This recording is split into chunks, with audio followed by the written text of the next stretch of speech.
తిరుమలలో TTD chairman BR నాయుడును SVBC నూతన chairman Sridhar Varma శుక్రవారం మర్యాదపూర్వకంగా కలిశారు. శ్రీధర్ వర్మకు టీటీడీ చైర్మన్ శుభాకాంక్షలు తెలిపారు. ఆయన ఈ నెల 22న ఎస్వీబీసీ చైర్మన్ అధికారికంగా బాధ్యతలు స్వీకరించనున్నారు. ఈ సందర్భంగా SAAP chairman Ravi Naidu, Yadav corporation chairman Narasimha Yadav కూడా బీఆర్ నాయుడును కలిశారు.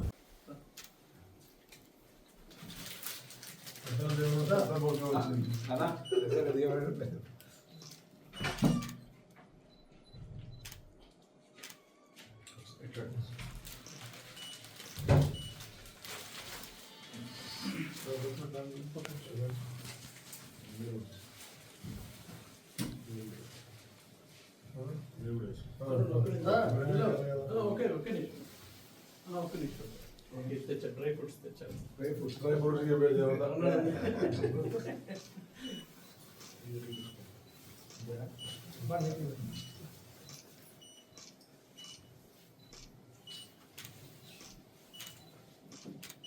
తీసుకురా సుబ్రహ్మణ్యం లోపల.